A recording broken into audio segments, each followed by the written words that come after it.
Hadirin yang kami hormati, selanjutnya kami persilakan Dekan Sekolah Farmasi, Profesor I. Ketut Atnyana, MSc, PhD, untuk membacakan riwayat hidup Profesor Dr. Renat APT Rahmana Emran Kartasasmita, MSc.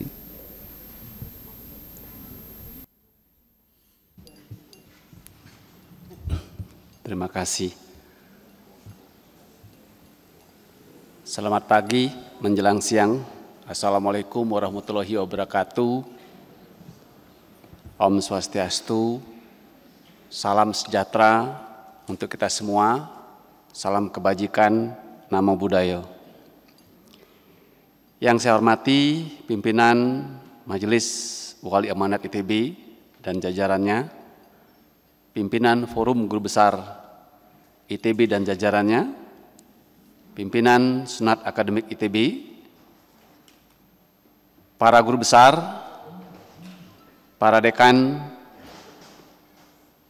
para guru besar yang berorasi, Bapak Ibu hadirin yang hadir secara luring maupun daring yang berbahagia. Izinkan pada kesempatan ini saya membacakan riwayat hidup Profesor Dr. Renat Apoteker Rahmana Emran Kartasasmita, MSI. Kami sering menyebutnya Prof. Emran. Beliau lahir di Ciamis, Maret 1968, di mana kesehariannya bertugas di Sekolah Farmasi ITB dengan bidang kepakaran, kimia farmasi, keamanan pangan, toksikologi analisis, dengan pangkat dan golongan pembina tingkat 1 4B. Sedikit mengenai riwayat pendidikan Prof. Emran. Sarjana lulus tahun 1992, kemudian melanjutkan pendidikan profesi apoteker, lulus tahun 94, dan kemudian dilanjutkan dengan magister, lulus tahun 96, bidang kimia farmasi. Kemudian gelar doktor diraih tahun 2002, di Renesse Friedrich Wilhelm Universität Bonn dengan bidang kimia farmasi. Kemudian riwayat pekerjaan, Prof. Emran pernah bekerja tahun 93 di PT Glaxo Wellcome Indonesia, bidang Quality Assurance Staff.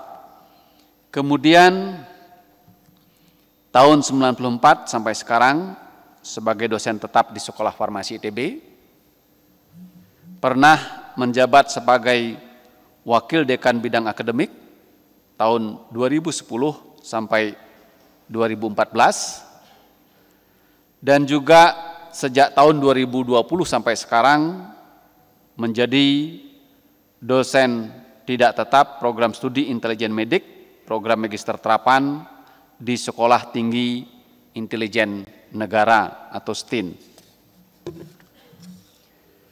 Nah, di bidang Tridharma, Prof. Emran telah meluluskan sekitar 124 sarjana, kemudian 36 program magister, dan 10 S3 sebagai kopromotor, dan 5 doktor sebagai promotor. Di bidang penelitian, dalam 5 tahun terakhir, bidangnya adalah kimia sintesis, kimia medisinal, pangan dan makanan, serta PKRT, perbekalan kesehatan rumah tangga, dengan sumber pendanaan dari ITB, LPDP, Kementerian Kesehatan, dan juga BRIN. Di bidang pengabdian, dalam 5 tahun terakhir, Prof. Emran bekerjasama dengan Universitas Indonesia, BNN, Kementerian Perindustrian, Ikatan Apoteker Indonesia atau IAI, Kemenkes, dan juga Rumah Sakit Umum Banjar Patroman. Adapun publikasi yang sudah dihasilkan oleh Prof. Emran, yaitu 38 artikel dengan citasi 206,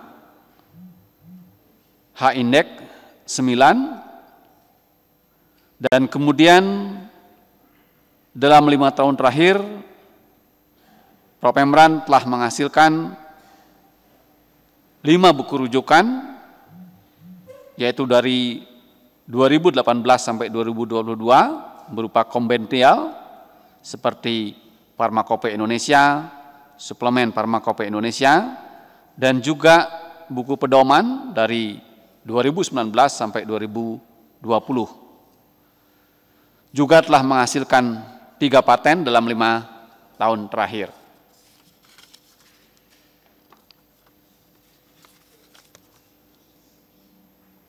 Prof. Emran telah menyumbangkan kepakarannya bekerja sama dengan Kementerian Kesehatan Republik Indonesia dari 2005 sampai 2012 sebagai narasumber evaluasi keamanan PKRT dan Alkes non-elektromedik. 2016 sampai sekarang anggota kelompok kerja standar mutu gizi dan angka kecukupan gizi. 2021 anggota Komite Nasional Perubahan Penggolongan Narkotika, Psikotropika dan Prekursor, dan tahun 2022 anggota Komite Narkotika, Psikotropika dan Prekursor. Dengan Kementerian Perdagangan Republik Indonesia 8 Desember 2017 sebagai anggota delegasi Indonesia untuk Consultation Forum with DG Sante, European Commission, Brussels, Belgia. Dengan Kementerian Pertanian Republik Indonesia 2019 sampai sekarang, anggota Komisi Teknis Otoritas Kompeten Keamanan Pangan Pusat pada Badan Ketahanan Pangan. Kemudian dengan Kementerian Perindustrian Republik Indonesia 2015 sampai 2016 sebagai narasumber Feasibility Study Produksi Amoksisilin Paracetamol. Kemudian 2015 anggota panel pakar JL PPI, baik Badan POM, BSN, KKP, Kemenprin, dan juga Kementan. Kemudian Kementerian Kelautan dan Perikanan Republik Indonesia tahun 2015 sebagai narasumber bidang keamanan pada produk perikanan Indonesia. Kemudian Lembaga Farmasi TNI Angkatan Udara tahun 2022, tim kajian kemandirian bahan baku obat dalam mendukung ketahanan nasional. Kemudian dengan Badan POM 2003 sampai sekarang narasumber bidang keamanan pangan dan analisis pangan. 2016 anggota Komite Nasional Kajian Obat Tradisional dan Suplemen Pangan. 2018 sampai 2021 anggota Komite Ilmiah Indonesia Risk Assessment Center. Dengan Badan Intelijen Negara Republik Indonesia 2020 sampai sekarang, anggota Research Group Pusat Penelitian dan Pengembangan. Dengan Badan Narkotika Nasional 2020 sampai sekarang, narasumber dan kajian ilmiah terkait berbagai zat bahan psikoaktif. Kemudian dengan Badan Standarisasi Nasional tahun 2018, anggota dan juru bicara delegasi Indonesia pada 50th Annual Meeting Codex Committee Food Additive di Cina. 2019 anggota delegasi Indonesia pada Annual Meeting of Codex Committee on Contaminant in Food Yogyakarta, dan sejak 2019 sampai 2024 Ketua Komite Teknis 19.06 Perumusan Standar Nasional Indonesia Metode Pengujian Kimia Pangan. Kemudian 2021 anggota delegasi Indonesia pada Annual Meeting of Codex Committee on Contaminant in Food. secara virtual. Kemudian September 2021 anggota delegasi Indonesia pada annual meeting of Codec Committee in Food Additive juga virtual meeting.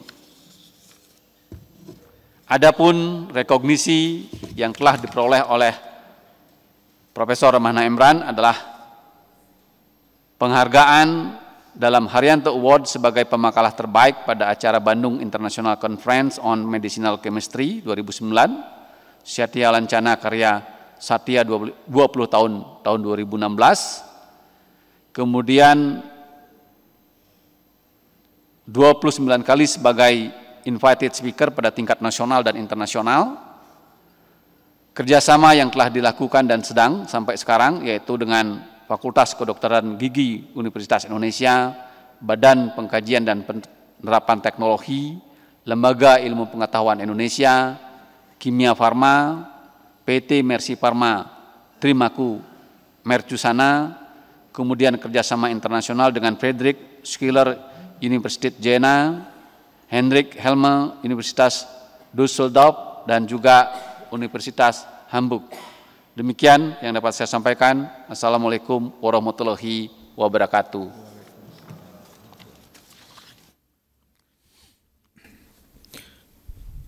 Berikutnya kami persilahkan Profesor Dr. Darnat Apoteker Rahmana Emran Kartasasmita MSI untuk menyampaikan orasi ilmiah. Bismillahirrahmanirrahim. Assalamualaikum warahmatullahi wabarakatuh. Selamat pagi dan salam sejahtera bagi kita sekalian. Yang terhormat Ketua Majelis Wali Amanat ITB atau yang mewakilinya, yang kami hormati Ketua Senat Akademi ITB atau yang mewakilinya, Rektor ITB yang hadir secara daring atau yang mewakilinya, Ketua dan anggota Forum Guru Besar ITB, Dekan SF, Dekan FMIPA, Dekan FTMD Institut Teknologi Bandung, yang kami hormati dan berkenan hadir memenuhi undangan kami, Kapus Litbang Badan Intelijen Negara, Bapak Dr. Renat Armi Susandi, Magister Teknik, Wakil Gubernur Sekolah Tinggi Intelijen Negara yang diwakili oleh Kepala Prodi Intelijen Medik, Program Magister Terapan, Ibu Satriani Agapasma, Bachelor of Science, Master of Science, PhD, kemudian Deputi Bidang Pengawasan Pangan Olahan, Badan Pengawasan Obat dan Makanan Republik Indonesia, yang diwakili oleh Direktur Pengawasan Peredaran Pangan Olahan, Ibu Doktoranda Apoteker Ratna Irawati, Magister Kesehatan. Hadirin sekalian yang berbahagia, baik yang mengikuti acara ini secara luring maupun daring. Pertama-tama, marilah kita panjatkan puji syukur kehadirat Allah Subhanahu wa Ta'ala, Tuhan yang Maha Esa, karena hanya atas berkat, rahmat, dan hidayahnya pada hari ini kita sekalian bisa berkumpul dan bersilaturahmi pada forum yang terhormat ini dalam keadaan sehat walafiat. Selanjutnya, izinkanlah saya menyampaikan orasi ilmiah saya yang berjudul Upaya Discovery Obat Anti Radang Bukan Steroid atau OABS yang lebih aman, dalam hal ini adalah senyawa hibrid NOOABS sebagai obat anti radang eksperimental tipe baru. Seperti kita ketahui bahwa radang ya, atau di dalam bahasa Inggris itu disebut dengan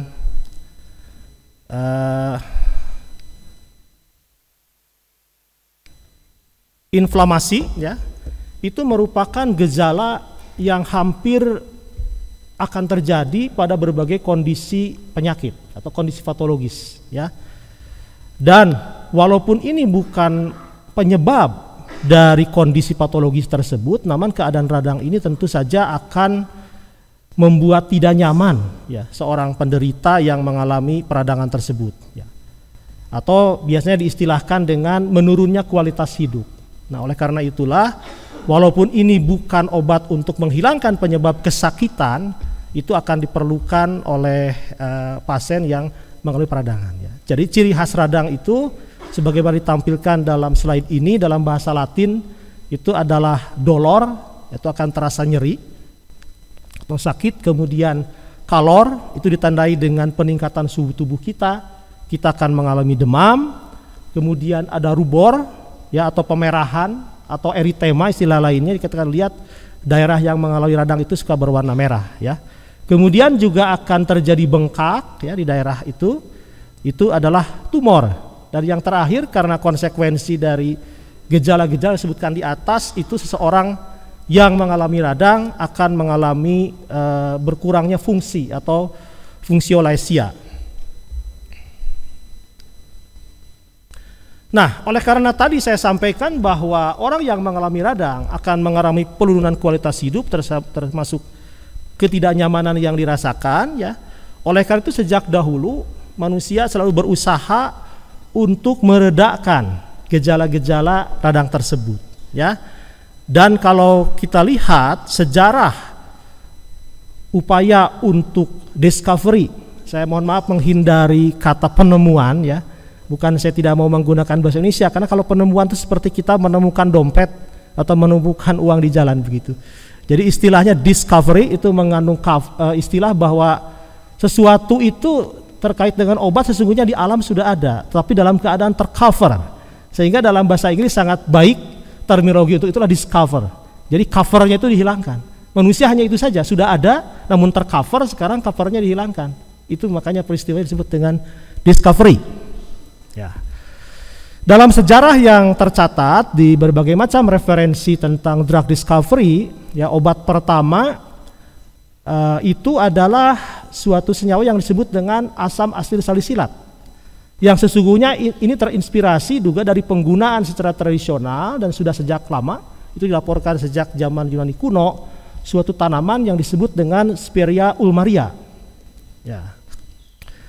Jadi tanaman ini sebetulnya secara tradisional di Yunani sudah dipakai, namun baru pada tahun 1758 seorang pendeta yang namanya Stone, dia sangat prihatin dengan kondisi masyarakat di sekitar tempat dia, banyak mengalami sakit dan tentu saja mengalami demam, mengalami inflamasi dan seterusnya, berbagai macam penyakit infeksi saat itu juga sudah banyak terjadi. Dan saat itu di Eropa satu-satunya obat antiinflamasi yang dianggap paling ampuh itu adalah kulit kina. Dan kulit kina itu persis di Eropa sangat mahal, sangat langka, dan itu didatangkan dari daerah-daerah tropis. Ya, termasuk seperti Amerika Latin dan kesini tentu saja juga Indonesia dan pernah menjadi penghasil kina terbesar di dunia. Nah, karena kulit kina itu sangat mahal, tentu saja masyarakat secara umum tidak mampu membeli kulit kina tersebut. Nah, Pendeta Stone itu kemudian berinisiatif mencari alternatif dan beliau kemudian menggunakan ekstrak tanaman Speria ulmaria untuk mengatasi demam yang diderita oleh masyarakat di tempat sekitarnya. Dan rupanya Tuhan Yang Maha Kuasa akan memberikan jalannya dan nyata jadi masyarakat yang diobati dengan ekstrak tanaman Speria ulmaria itu betul-betul mengalami peredaan dari gejala sakitnya, dalam ini demam dan radang. Nah, kemudian Pendeta Stone itu tahun 1763 melaporkan discovery tersebut kepada Royal Society di London. Ya. Nah, kemudian tahun-tahun berikutnya seorang ahli kimia yang namanya Buchner itu kita yang belajar kimia pasti mengenal namanya Corong Buchner ya. Itu nama orang, Buchner itu ahli chemicals. Dia yang pertama kali berhasil mengisolasi suatu senyawa yang diberi nama salisin ya, dari tanaman Speria ulmaria. Ini adalah tidak muncul, mohon maaf. Yang di sebelah kiri itu ada gambaran tanamannya, kemudian senyawa salisin itu senyawa glikosida yang saya gambarkan paling atas paling kiri dalam skema di sebelah kiri ya. Itu berhasil diisolasi oleh Buchner. Kemudian apabila senyawa salisin itu kemudian dihidrolisis ya, direaksikan dengan air pada kondisi asam atau basa, akan menghasilkan glikon. yang disebut dengan saligenin. Ya, saligenin itu suatu aglikon dari tanaman Similaria ulmaria. Kemudian yang bidang kimia pasti mengetahui bahwa gugus benzil alkohol yang ada di atas dalam struktur saligen itu tidak stabil, dan apabila kontak dengan udara akan segera teroksidasi menghasilkan yang disebut dengan asam salisilat. Ya. Jadi kurang lebih di tahun-tahun itu Buchner dan para peneliti sudah mengetahui bahwa asam salisilat inilah merupakan komponen penting untuk pengobatan inflamasi dan demam. Dan itu kemudian digunakan. Namun rupanya inovasi dan invensi tidak berhenti, ya. Seorang kemis, ahli kimia sintesis yang bekerja di perusahaan Bayer, dan perlu diketahui Bayer saat itu tuh bukan pabrik atau industri yang menghasilkan obat, melainkan pabrik yang produksi zat warna. Pada umumnya industri kimia saat itu. Tetapi dia punya ide melakukan reaksi, yaitu bukan reaksi asetilasi terhadap asam salisilat, ya, sehingga kemudian berhasil disintesis yang namanya asam asil salisilat, ya, dan itu terjadi 1897, ya, dan 1899 dipatenkan oleh perusahaan Bayer dengan merek dagang aspirin, sebagaimana yang barangkali Bapak Ibu sekalian juga mengenal pada hari ini, ya. Ya, itu untuk memproduksi aspirin dalam jumlah komersial tontonan tentu saja tidak bisa mengisolasi dari tanaman, ya, karena dalam tanaman kadarnya rendah. Oleh karena itu seorang kemis dari Universitas Marburg pada tahun 1859 itu berhasil mengembangkan sintesis asam salisilat itu dari fenol dengan asam dengan gas CO2, ya, menghasilkan asam salisilat itu pada skala komersial luar biasa gitu, ya. Pada tahun-tahun itu sudah mampu membuat asam salisilat dalam skala besar sehingga memungkinkan perusahaan Bayer juga untuk memproduksi aspirin dalam skala komersial.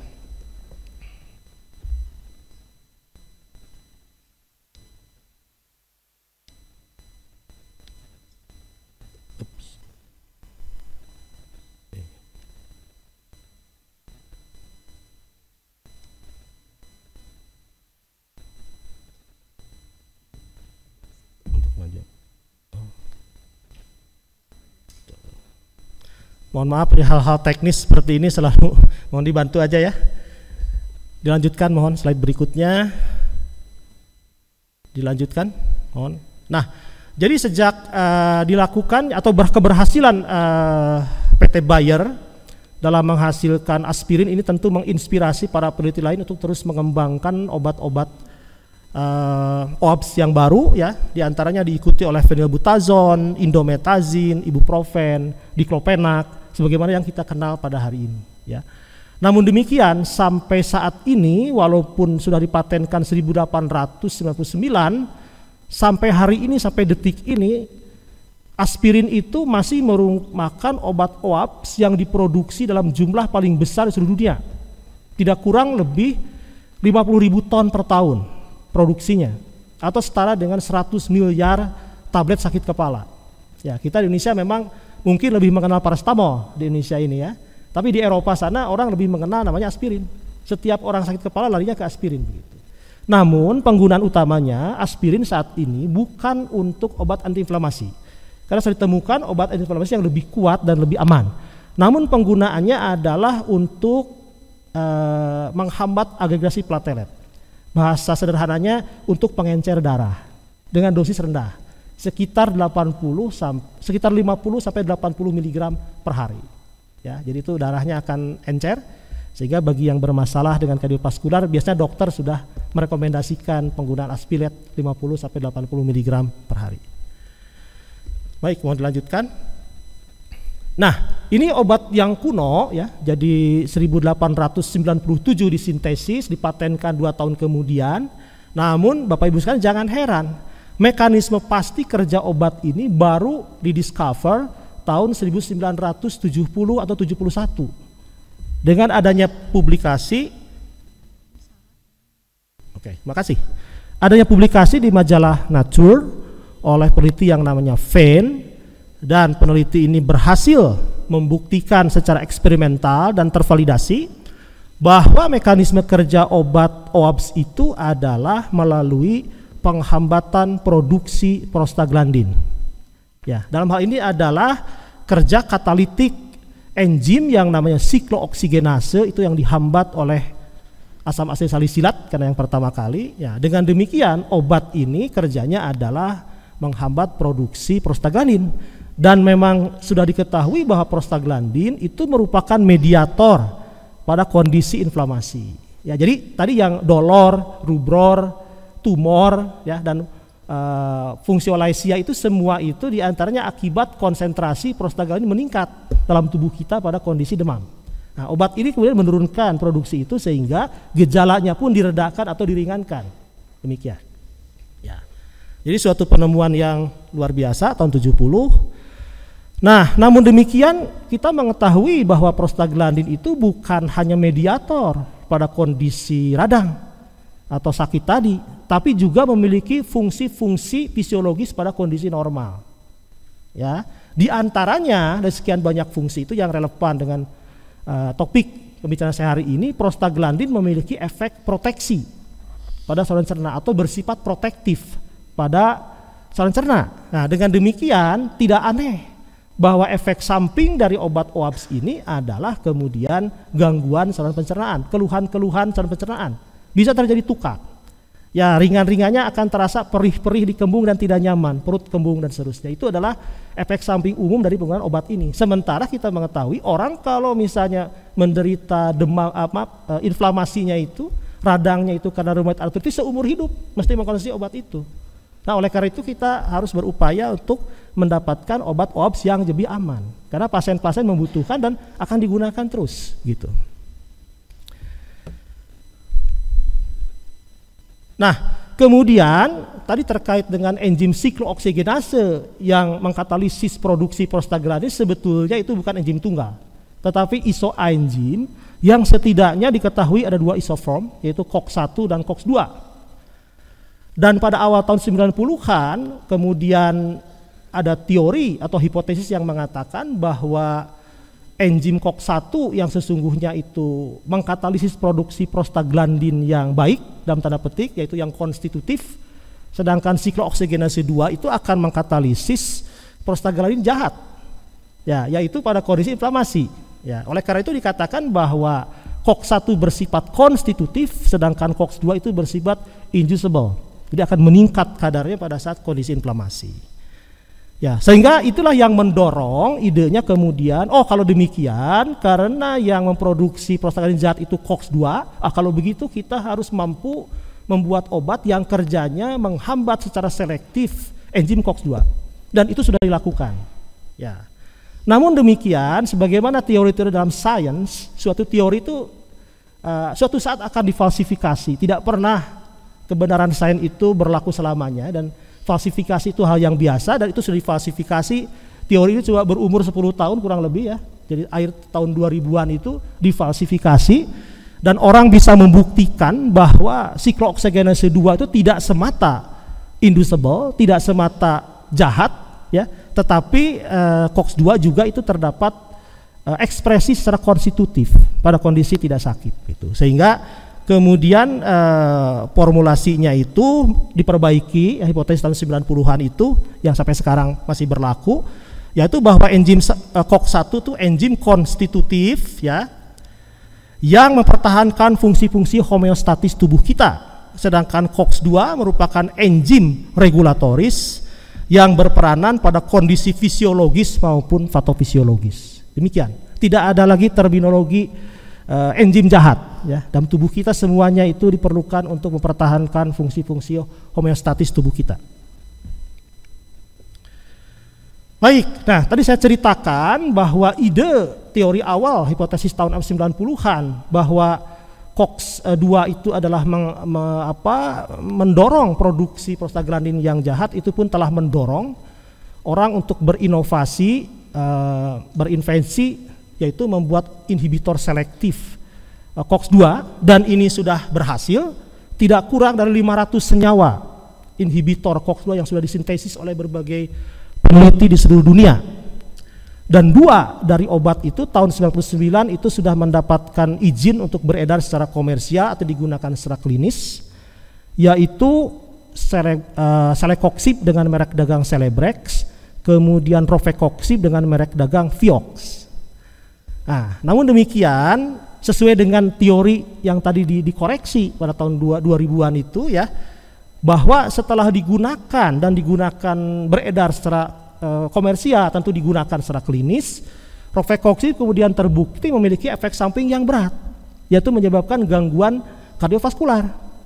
Dan efek ini sedemikian berat sehingga otoritas regulasi obat di Amerika, yaitu FDA, Food and Drug Administration, memerintahkan penarikan obat ini, Rofecoxib ya, atau Vioxx merek dagangnya, dari peredaran.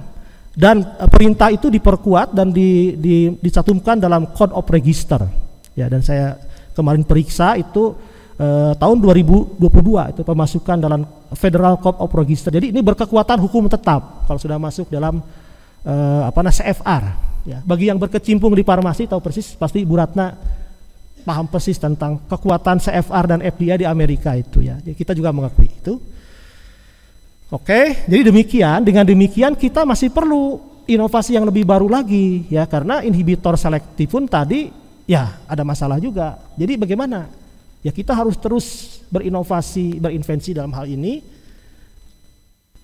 Nah, kemudian kita lihat hal lain. Ini yang akan mendorong ide untuk pengembangan obat OAPS dengan pendekatan yang lain, yaitu peranan NO. NO itu adalah nitric oxide, suatu radikal senyawa yang sangat reaktif yang ternyata itu terdapat dalam tubuh kita semua ini, ya. Jadi NO itu. Jadi tidak semua yang radikal-radikal itu memusuhi kita. Kita butuh radikal NO. Kalau tidak ada radikal NO ini, regulasi tekanan darah perifer tidak akan terjadi. Ya, itu dibutuhkan suatu senyawa yang sangat cepat reaksinya dalam hitungan milidetik agar bisa mengontrol regulasi tekanan darah kita secara perifer. Jadi kalau Bapak Ibu sekalian misalnya nadi kita ditekan seperti ini, kenapa tekanan darah tiba-tiba tidak naik? Ya, kalau bayangkan kalau ini pipa yang kaku, kita ada air ditekan begitu, tekanan naik. Ini enggak tubuh kita. Nah, karena kerja cepat dari NO tersebut. Ya, jadi itu disampilkan pada gambar di sebelah kiri ya, bahwa NO itu kemudian akan menyebabkan vasodilatasi pembuluh darah. Jadi pembuluh darah kita itu menjadi fleksibel karena berkat ada salah satu kerja NO ini. Dan ini temuan luar biasa, itu temuan tahun 80-an, dan grup riset Ignaro itu mendapat hadiah Nobel untuk discovery bahwa NO ini adalah radikal yang berperan dalam tubuh kita sangat penting begitu ya. Nah, ternyata kemudian NO ini pada saluran cerna itu bersifat protektif, mirip seperti prostaglandin.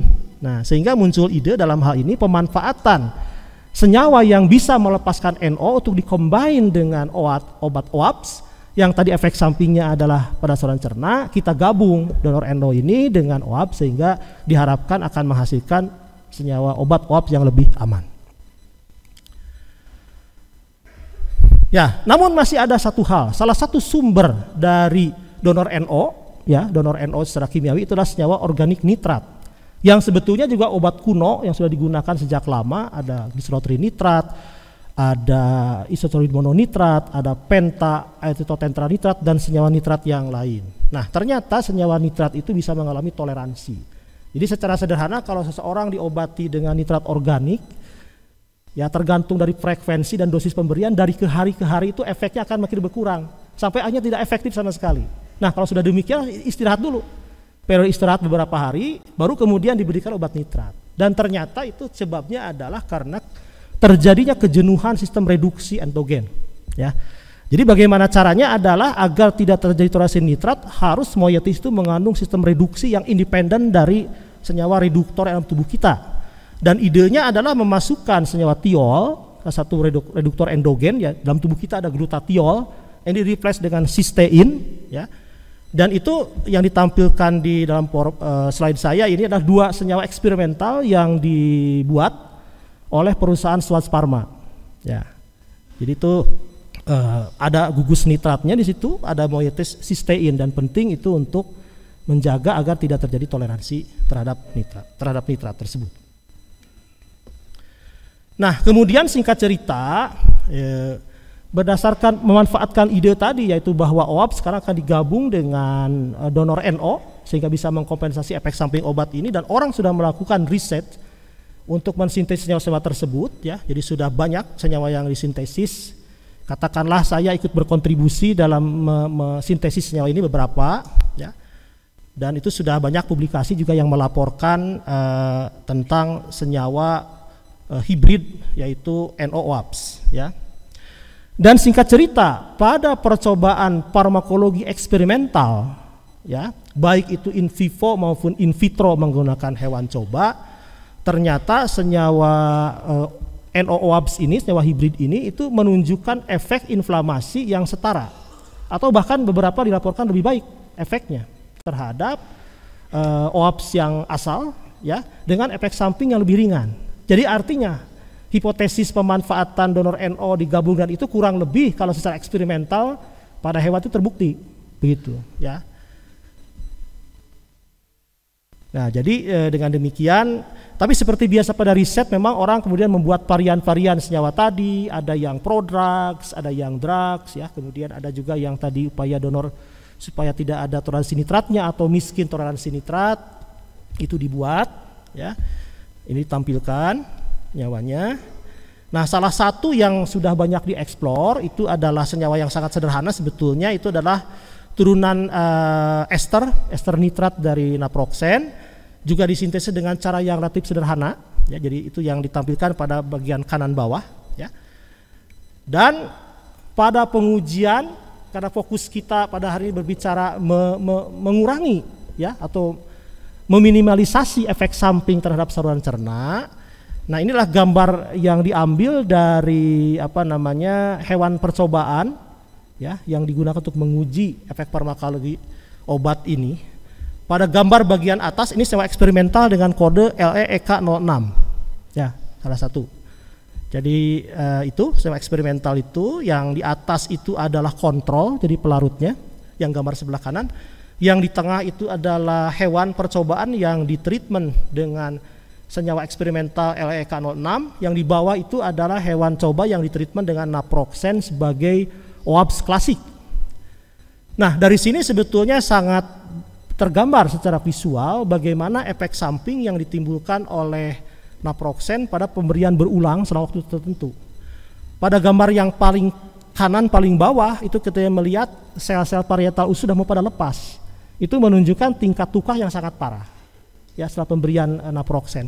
Nah, yang di tengah itu dengan pembesaran yang sama ya, itu adalah menunjukkan yang ditreatment dengan LEEK06 yang merupakan NO-OAPS juga mengalami tukak, namun tidak separah seperti yang dialami oleh naproxen. Dengan demikian bahwa itu mampu memberikan efek samping yang lebih ringan, itu terbukti secara eksperimental begitu ya. Dan ini dosisnya adalah ekimolar, dijamin dosisnya ekimolar. Pembesarannya juga sama. Nah, yang di atas itu yang kontrol pembawah hanya pelarut, tidak ada obatnya, memang tidak mengalami gangguan saluran cerna sama sekali. Ya. Jadi oleh karena itu secara eksperimental saya katakan bahwa hipotesis didukung oleh fakta eksperimental untuk obat ini. Ya.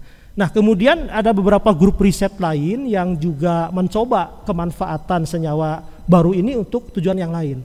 Di antaranya ada yang memanfaatkan atau mencoba mengetes apakah senyawa-senyawa NO-OAPS ini memiliki sifat anti-kanker. Ya. Dan ternyata banyak publikasi yang melaporkan bahwa obat NO-OAPS ini di samping memiliki efek inflamasi yang juga setara, namun efek samping lebih ringan juga menunjukkan aktivitas anti-kanker. Sehingga sekarang dikatakan bahwa ini berpeluang juga untuk terus dikembangkan. Jadi teliti lebih lanjut mengenai efek anti-kanker ini. Ya, sehingga juga ini bisa nanti ada manfaat yang lain begitu di samping inflamasi, anti-inflamasi misalnya. Baik, saya kira itu intinya yang mau saya sampaikan pada hari ini. Sebagai penutup saya sampaikan bahwa senyawa hibrid NO-OAPS berpotensi untuk terus dikembangkan menjadi obat anti radang dan anti nyeri generasi baru yang lebih aman serta memberikan inspirasi ya, dan berpeluang untuk dikembangkan menjadi kelas baru obat anti kanker. Karena tadi adanya laporan-laporan yang menunjukkan efek anti kanker gitu ya. Data farmakologi atau aktivitas biologi senyawa hibrid NOAPS masih merupakan data eksperimental in vivo atau bahkan in vitro. Ya. Pada lini masa atau timeline drug discovery and development, artinya ini masih dalam tahap discovery. Jadi kalau kita berbicara discovery development, kalau preklinik itu baru dalam tahap discovery, kalau sudah mulai uji klinis namanya drug development. Demikian, Bapak Ibu.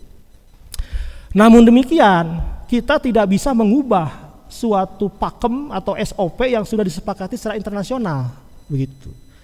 Sehingga proses-proses drug discovery development mesti diikuti, ya.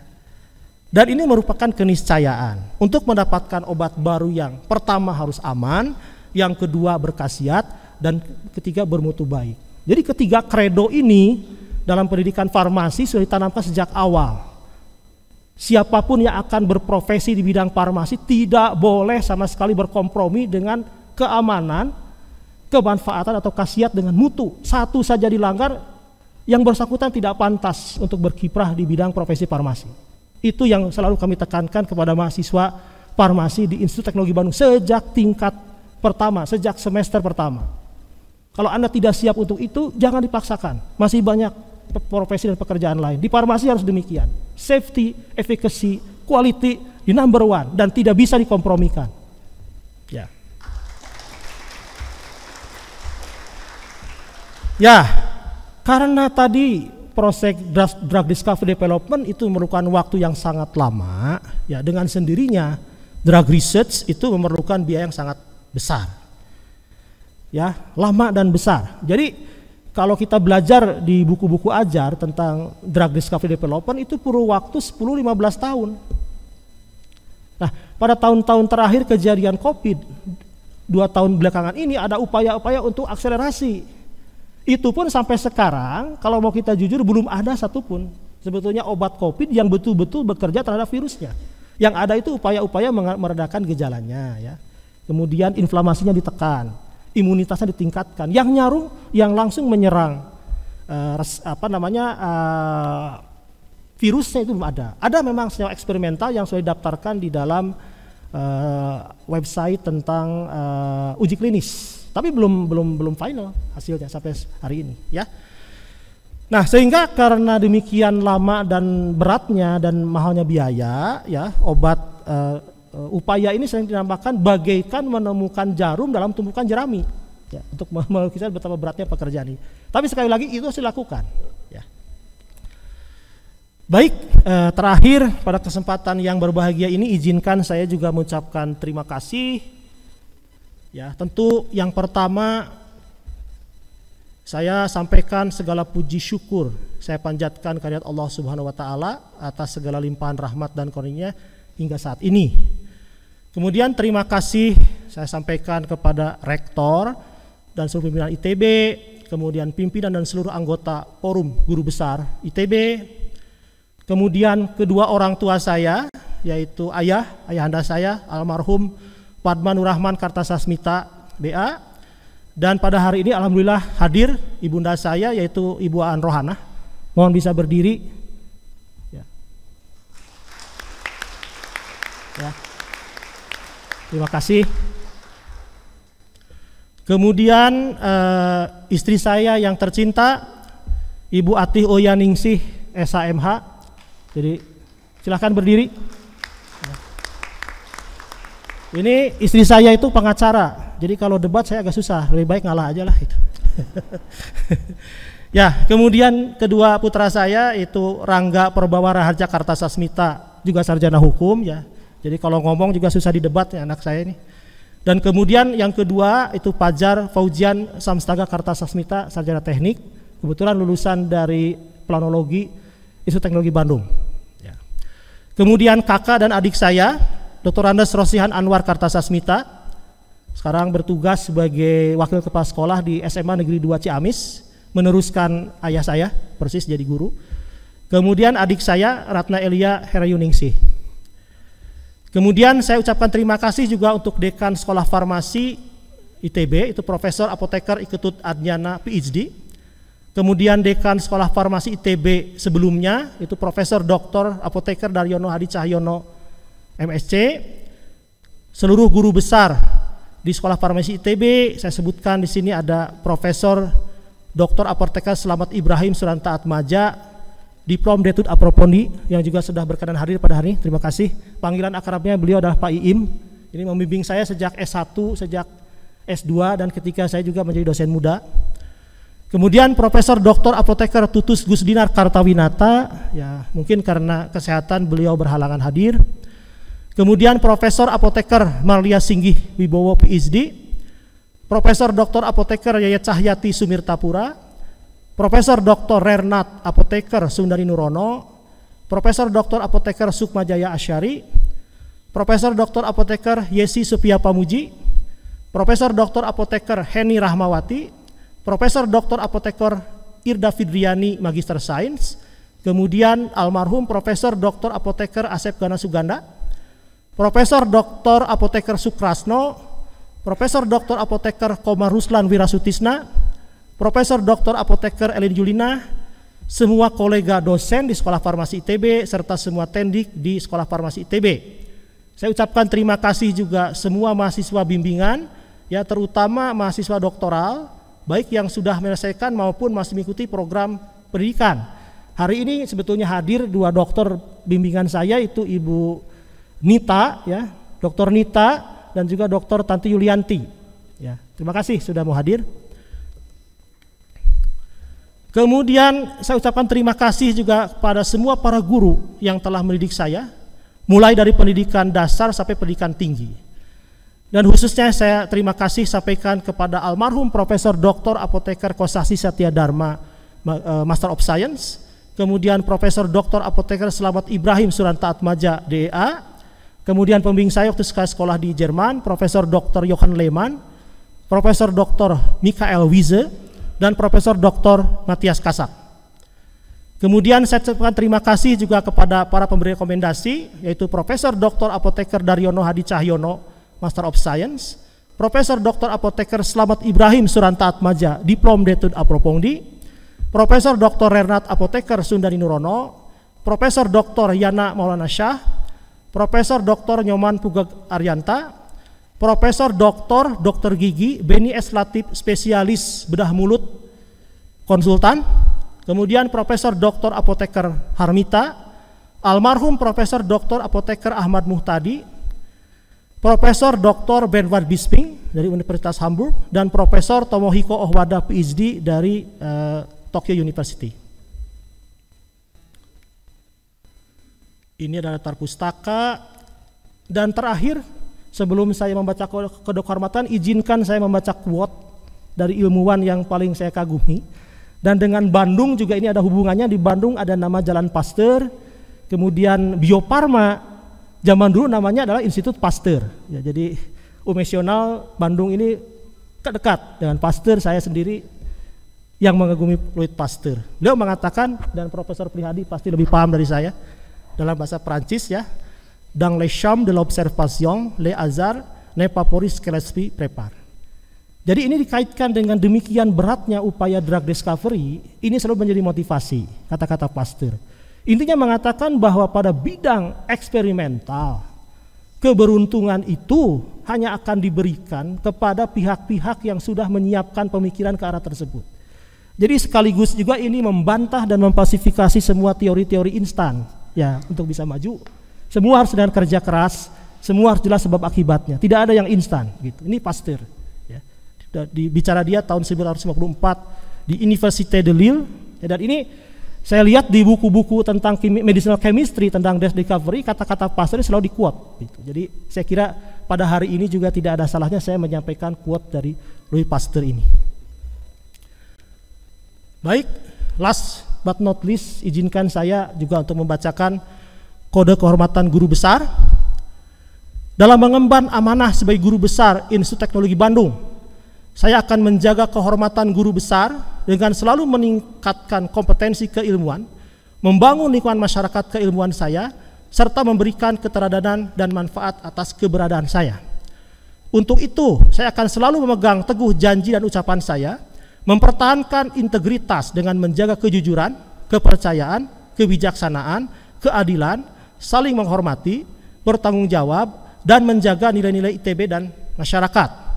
Semoga Allah Subhanahu wa taala, Tuhan Yang Maha Esa, selalu memberikan petunjuk dan lindungan kepada saya. Bandung, 29 Oktober 2022, tertanda Profesor Rahmana Emran Kartasasmita. Demikian yang dapat saya sampaikan. Mohon maaf bila ada kata yang tidak tepat. Billahi taufik wal hidayah. Assalamualaikum warahmatullahi wabarakatuh.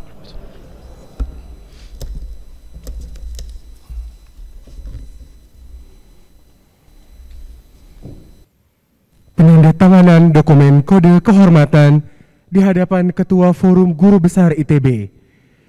Kami silakan kepada Profesor Prihadi Setiodarmanto, Profesor Ujiana Sekteria Pasaribu, dan Profesor Rahmana Emran Kartasasmita untuk menempati tempat di depan panggung.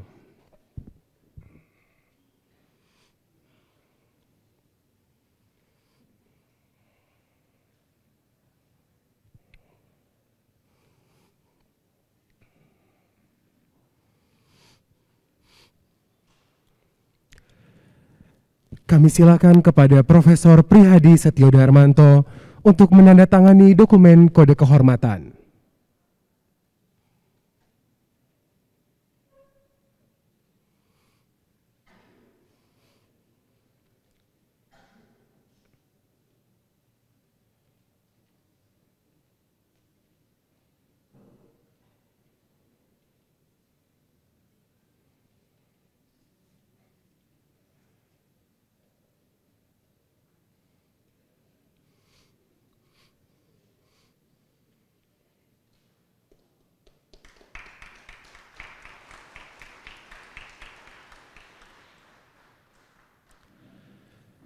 Selanjutnya, kami silakan kepada Profesor Ujiana Sekteria Pasaribu untuk menandatangani dokumen kode kehormatan.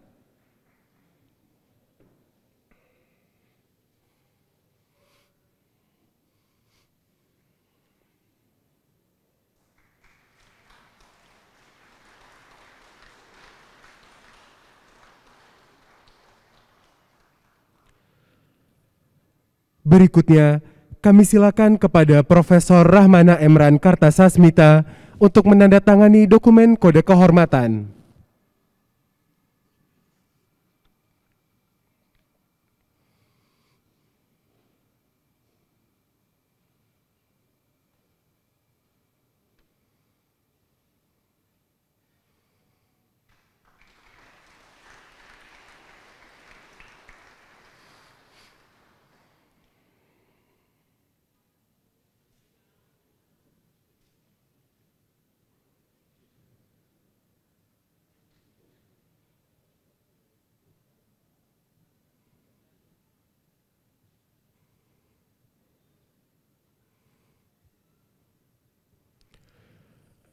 Pembacaan doa oleh Profesor Andi Isra Mahyudin.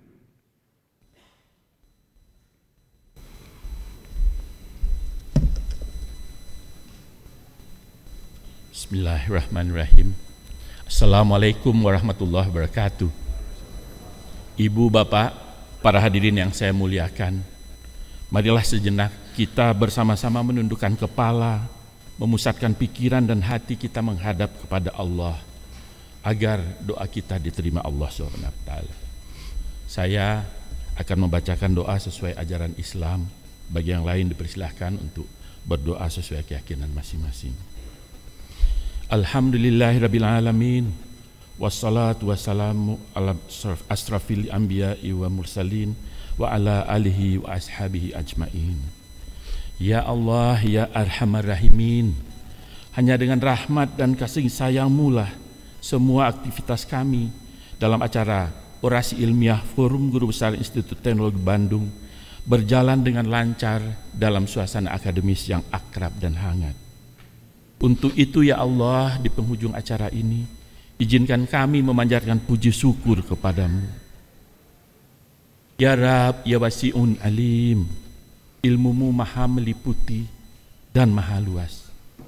Syukur kami kehadirat-Mu untuk sebagian ilmu dan hikmah yang telah Engkau anugerahkan kepada kami. Khususnya kepada kolega kami, Profesor Prihadi Setiodarmanto, Profesor Ujiana Sekretariat Pasaribu, dan Profesor Rahmana Emran Kartasasmita. Ridhoi dan berkahilah mereka agar anugerah yang telah Engkau limpahkan menjadi ilmu yang bermanfaat dan membawa kebaikan bagi umat manusia. Rahmatilah mereka dengan kesehatan agar terus dapat berkarya, menghasilkan ilmu yang bermanfaat, serta mendidik anak bangsa menjadi insan yang dengan pengetahuan mereka serta izin-Mu dapat menjadikan dunia lebih baik. Ya Rab, Ya Ghaniyul Hamid, tiada sanggup kami menghitung nikmat yang Engkau berikan. Namun, sering kami lupa untuk bersyukur serta lalai dalam mengingat-Mu. Oleh karena itu, Ya Rab, Ya Ghafurur Rahim, ampunilah kesalahan dan dosa-dosa kami, dosa orang tua kami, dosa para pemimpin kami, dosa para guru dan pendahulu kami. Tempatkanlah kami dan mereka semua dalam lindungan rahmat dan ampunan-Mu. Ya Rab, Ya Syakirun Alim, berilah kami kemampuan untuk dapat selalu mensyukuri nikmat-Mu yang telah Engkau anugerahkan kepada kami dan kepada kedua orang tua kami, dan agar kami senantiasa mengerjakan kebajikan yang Engkau ridhoi, dan masukkanlah kami dengan rahmat-Mu ke dalam golongan hamba-hamba-Mu yang soleh. Ya Allah, Ya Wahid, Engkau yang maha mempersatukan. Kami mohon perkuatlah persatuan dan persaudaraan di antara kami. Janganlah Engkau biarkan ada perpecahan di antara kami. Kami ingin bersatu dan berkarya bahu-membahu melaksanakan Tridharma perguruan tinggi agar Institut Teknologi Bandung dapat lebih berkontribusi bagi kesejahteraan bangsa, juga agar kami menjadi insan yang lebih bermanfaat untuk negara dan bangsa ini. Ya Rab, Ya Dzal Jalali wal Ikram, limpahkanlah kepada kami kejernihan pikiran dan ketetapan hati agar dapat merumuskan pemikiran bermanfaat bagi ITB untuk beradaptasi dalam menghadapi perubahan yang cepat yang terjadi. Ya Aziz, berilah kami kekuatan untuk menghadapi berbagai tantangan masa depan. Berkahilah semua langkah dan perbuatan kami, dan jadikanlah kegiatan kami mempunyai nilai ibadah dan nilai ilmu yang bermanfaat bagi institusi kami, Institut Teknologi Bandung, dunia pendidikan dan bangsa kami. Ya Rab, Ya Ghafur, jadikanlah negara kami Indonesia baldatun tayyibatun warabun ghafur, negeri yang Engkau karunia sumber daya alam yang kaya, dengan penduduk yang berlaku takwa, senantiasa bersyukur dan selalu mengingat-Mu. Ya Allah, Ya Mujibas Sa'ilin, Engkau yang maha mengabulkan doa, perkenankanlah doa dan permohonan kami. Allahumma inna nas'aluka ilman nafi'an wa rizqan thayyiban wa amalan mutaqabbalan. Rabbana afrik alaina sabran wa tsabbit aqdamana. Rabbana atina min ladunka rahmah wa hayyi' lana min amrina rasyada. Rabbana faghfir lana dzunubana wa kaffir anna sayyi'atina wa tawaffana ma'al abrar. Rabbana atina fid dunya hasanah wa fil akhirati hasanah wa qina azabannar. Subhana rabbika rabbil izzati amma yasifun wa salamun alal mursalin walhamdulillahi rabbil alamin. Amin. Amin amin ya rabbal alamin. Assalamualaikum warahmatullahi wabarakatuh.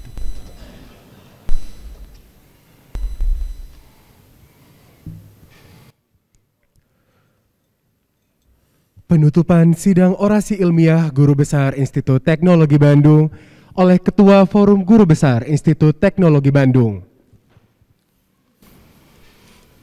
Hadirin yang kami hormati, kita bersama-sama telah mengikuti rangkaian seluruh acara sidang orasi ilmiah Guru Besar ini dengan baik dan khidmat. Materi yang disampaikan dalam orasi ini telah memperkaya wawasan kita dalam hal mendorong kemampuan nasional dalam memodifikasi proses dan peralatan industri seiring kebijakan energi dan lingkungan hidup berkelanjutan sebagaimana yang disampaikan oleh Profesor Dr. Insinyur Prihadi Setio Darmanto, kita juga telah memperkaya hasanah pengetahuan kita tentang peranan, potensi, dan tantangan pengembangan model stokastik dari distribusi berekor tebal sebagaimana yang telah disampaikan oleh Profesor Ujiana Sekteria Pasaribu PhD. Selain itu, kita juga telah memperkaya wawasan kita mengenai upaya discovery obat anti radang bukan steroid yang lebih aman, senyawa hibrid NOOABS sebagai obat anti radang eksperimental tipe baru, sebagaimana yang telah disampaikan oleh Profesor Dr. Renat Apoteker Rahmana Emran Kartasasmita MSc. Kami mengucapkan terima kasih yang sebesar-besarnya kepada seluruh hadirin yang telah berkenan hadir secara langsung di Aula Barat dan juga secara virtual di Zoom meeting atas perhatian dan kesabarannya mengikuti sidang orasi ilmiah ini sampai dengan selesai. Dengan mengucapkan Alhamdulillahirabbil alamin, sidang orasi ilmiah Guru Besar ITB pada hari ini resmi ditutup. Assalamualaikum warahmatullahi wabarakatuh. Hadirin yang kami hormati, dengan demikian sidang orasi ilmiah Forum Guru Besar Institut Teknologi Bandung pada hari ini telah selesai. Selanjutnya, kami mohon kepada Profesor Prihadi Setio Darmanto beserta keluarga inti, Profesor Ujiana Sekteria Pasaribu beserta keluarga inti, dan Profesor Rahmana Emran Kartasasmita beserta keluarga inti untuk menempati tempat di depan panggung.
Kepada Wakil Ketua Majelis Wali Amanat, Sekretaris Senat Akademik, Ketua, Sekretaris, dan anggota Forum Guru Besar, beserta para dekan, kami silakan untuk menyampaikan ucapan selamat.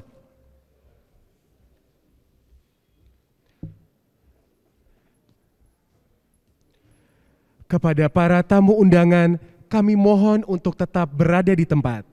Penyampaian ucapan selamat akan dilaksanakan pada foto booth masing-masing pemberi orasi ilmiah.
Sekali lagi kami ingatkan kepada para tamu undangan, kami mohon untuk tetap berada di tempat. Penyampaian ucapan selamat akan dilaksanakan pada foto booth masing-masing pemberi orasi ilmiah.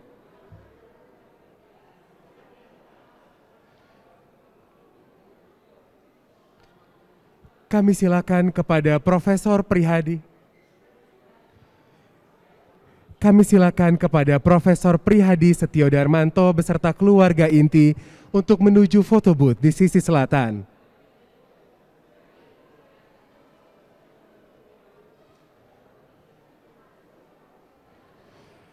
Kepada Profesor Ujiana Sekteria Pasaribu beserta keluarga inti dan Profesor Rahmana Emran Kartasasmita beserta keluarga inti, kami silakan untuk menuju foto booth di sisi utara.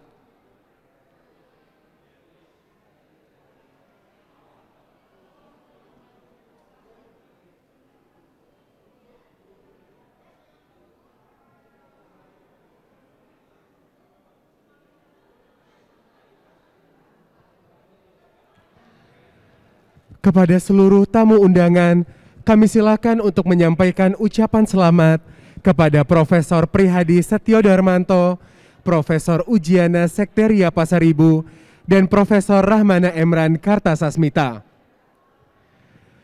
Kami mengimbau kepada hadirin di Aula Barat yang akan menyampaikan ucapan selamat, kami mohon untuk memberikan salam dengan mengatupkan kedua tangan di depan dada.